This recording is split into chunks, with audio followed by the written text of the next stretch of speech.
হচ্ছে বরকত হাসিলের যে কারণগুলি রয়েছে সেই কারণগুলি থেকে দূরে সরে যাওয়া। বরকত হাসিলের বেশ কিছু কারণ রয়েছে, এর উপর আলোচনা আছে। হ্যাঁ, বরকত হাসিলের বেশ কিছু কারণ রয়েছে, স্যার এই কারণ কোরআন সুন্নাহর আলোকে সেগুলি আপনার আমার মধ্যে বেশি বেশি থাকতে হবে এবং ভালো কোয়ালিটির থাকতে হবে। সেই কোয়ালিটি যদি ডাউন হয়ে যায় অথবা আপনার মধ্যে সেগুলির মধ্যে কমতি চলে আসে না থাকে যদি, তাহলে বরকত চলে যাবে। এগুলি কারণ কি? এক নম্বর হচ্ছে বরকত হাসিলের ইমান।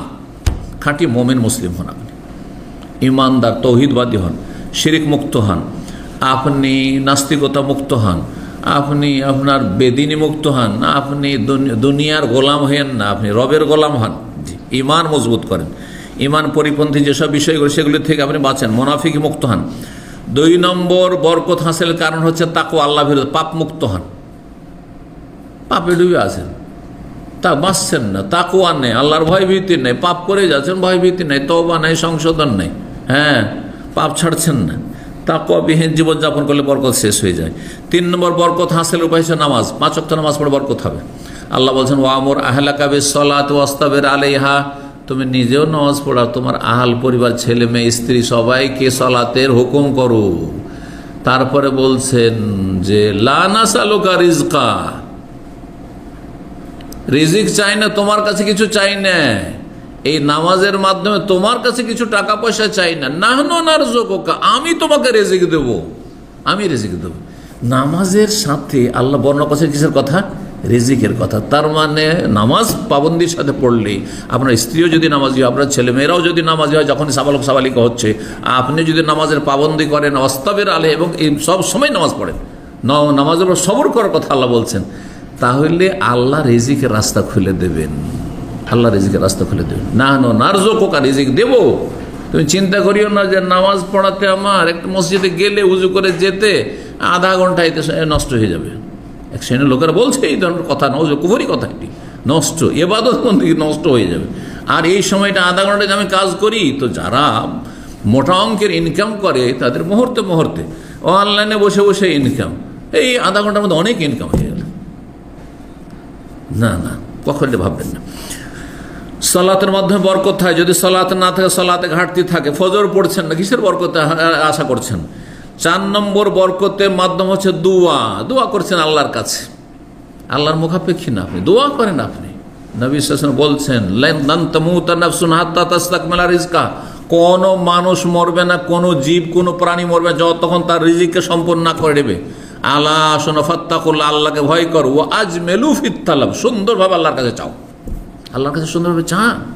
অভাব আছে, আল্লাহ তুমি অভাব দূর করে দাও, রিজিকে বরকত দান করো, আমার প্রয়োজন পুরা করো, তৌফিক দান করো, যাতে করে মানুষের দ্বারস্থ না হয়, মানুষের কাছে লাঞ্ছিত না হয়।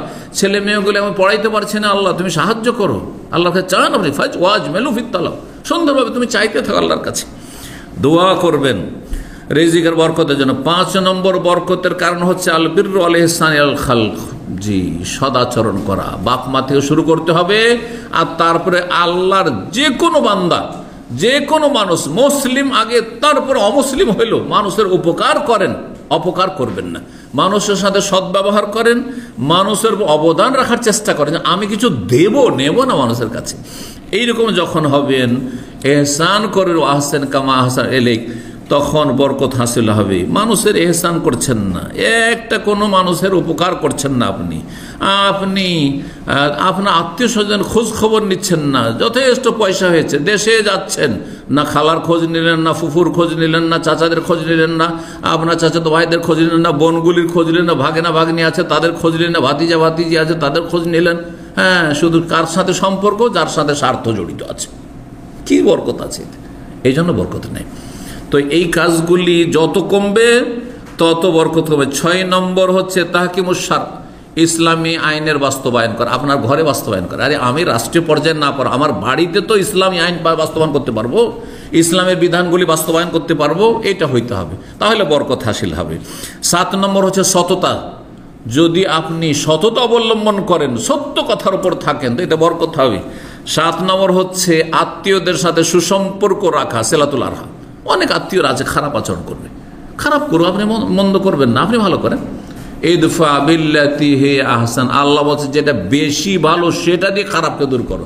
শুধু ভালো দিয়ে মন্দকে দূর করতে পারেনি, বেশি ভালো দিয়ে, বেশি ভালো দিয়ে।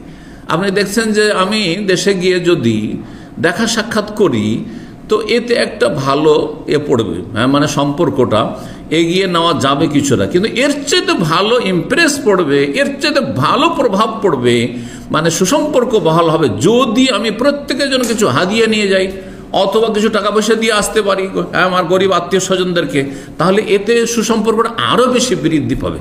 কারণ মানুষের স্বভাব হচ্ছে নুন খেলে গুণ গাইবে, ব্যতিক্রম কিছু থাকতে পারে, নিমক হারাম, কিন্তু অধিকাংশ মানুষ কিছু নুন খেলেও গুণ গাইতে বাধ্য হবে।